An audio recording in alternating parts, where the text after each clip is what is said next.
जिसने भारत में एक अलग मिनिस्ट्री बनाई ताकि मेरे मछली पालकों की जिंदगी में मैं बदलाव ला सकूं। मछली पालकों के लिए हमारी सरकार ने मत्स्य संपदा स्कीम बनाई। कभी बिहार दूसरे राज्यों से मछली मंगाता था, आज बिहार दूसरे राज्यों को मछली भेजता है, मछली बेचता है। अब एनडीए ने अपने घोषणा पत्र में जुब्बा सहनी जी के नाम पर मछली पालकों के लिए नई योजना का ऐलान किया है। एनडीए की सरकार फिर से बनेगी। मछली पालक साथियों को 9,000 रुपये की अतिरिक्त मदद भी दी जाएगी। भाइयों और बहनों, आरजेडी और कांग्रेस को विकास की भाषा समझ ही नहीं आती है। आरजेडी और कांग्रेस की डिक्शनरी में क्या शब्द है, क्या भावनाएं भरी पड़ी है, क्या आदतें जुड़ी हुई है।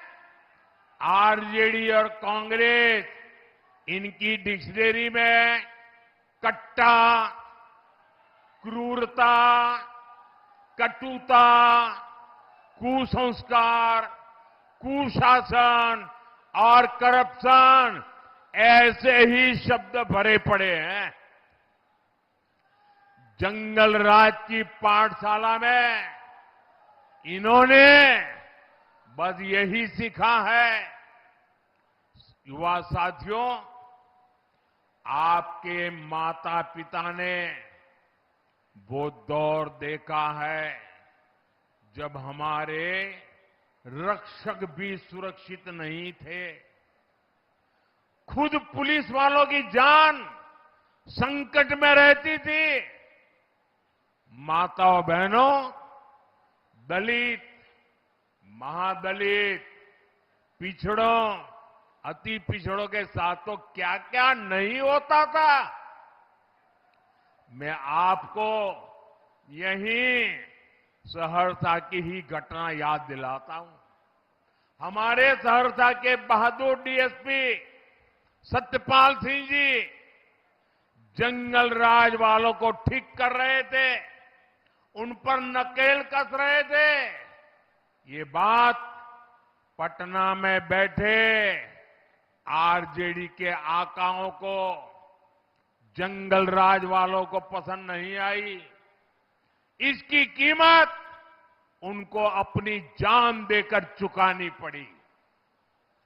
इतना ही नहीं, जिन अपराधियों ने ईमानदार डीएसपी की हत्या की, ऐसे गुनहगारों को खुला छोड़ दिया गया।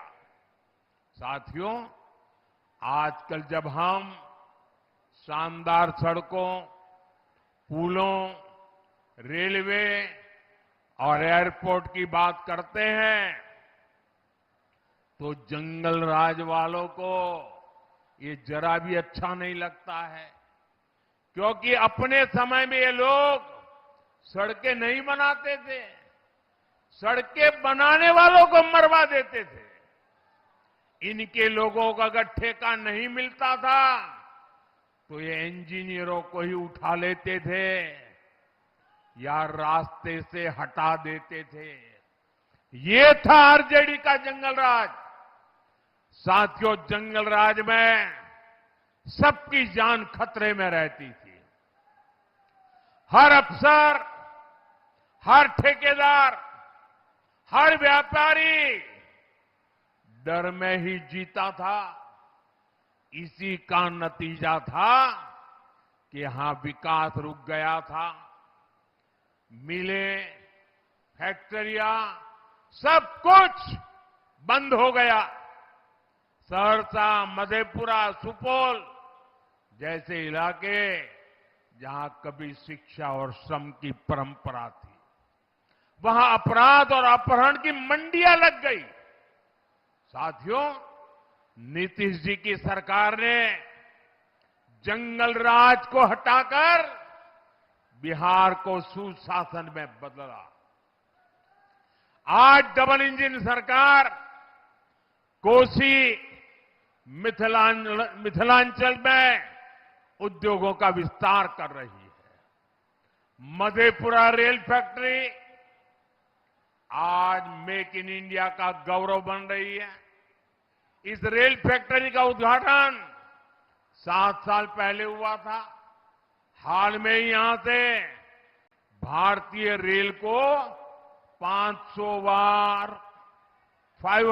नंबर 500वां इलेक्ट्रिक लोकोमोटिव अब रेल को मिल चुका है। साथियों, आज ये क्षेत्र इलेक्ट्रिक लोकोमोटिव दे रहा है। वो दिन दूर नहीं जब बिहार में इलेक्ट्रिक गाड़ियां बनेगी, मोबाइल फोन बनेंगे।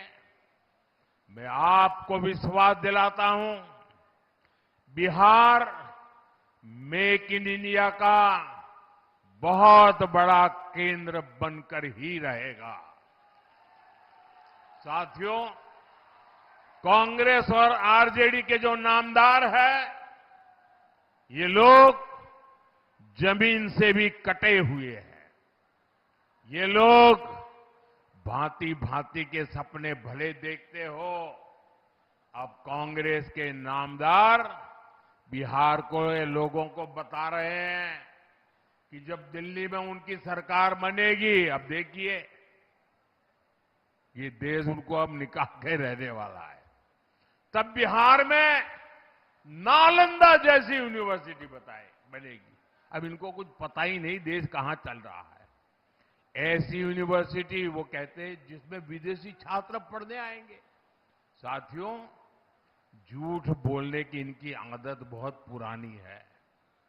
जब केंद्र में कांग्रेस और आरजेडी की सरकार 10 साल तक थी, ये लोग तब भी यही कहते थे कि नालंदा में विश्वविद्यालय बनाएंगे। केंद्र में 10 साल तक इन लोगों की सरकार रही, लेकिन उन्होंने कोई काम आगे नहीं बढ़ाया। ये लोग यूनिवर्सिटी के नाम पर सिर्फ 20 करोड़ रुपए देकर भूल गए। अरे 20 करोड़ रुपए तो गांव में स्कूल नहीं बन पाती है। साथियों, साल 2014 में जब आपने मुझे सेवा करने का अवसर दिया, हमारी सरकार आई, तो हमने नालंदा की गौरव स्थापना का अभियान शुरू किया। पूरे मन से, पूरे परिश्रम से हमने 10 साल में यूनिवर्सिटी को 2000 करोड़ से ज्यादा का बजट दिया। कितना? आंकड़ा याद रहेगा आपको? कितना? 2000 करोड़ रुपया। कितना? जरा पूरी ताकत से बताइए, याद रहना चाहिए। कितना? कितना? और उन्होंने कितना दिया था? 20 करोड़। 20 करोड़। कितना दिया था? कितना दिया था? हमने कितना दिया? हमने कितना दिया? अब देखिए, 2000 करोड़ रुपया लगाया। आज हमने नालंदा विश्वविद्यालय का शानदार कैंपस बनाया। और आज मैं गर्व से कहना चाहता हूं, आज नालंदा यूनिवर्सिटी में 21 से ज्यादा देशों के विद्यार्थी वहां पढ़ रहे हैं। जिन लोगों ने बिहार में स्कूल, कॉलेज, यूनिवर्सिटी के कैंपसों में ताले लगा दिए थे, जिनके राज्य में ग्रेजुएशन करने में ही 5 साल 7 लग जाते थे, कुछ लोगों को तो 10-10 साल लग जाते थे, वो आज बिहार के लोगों को शिक्षा पर ज्ञान दे रहे हैं। जिस सहरसा में आदि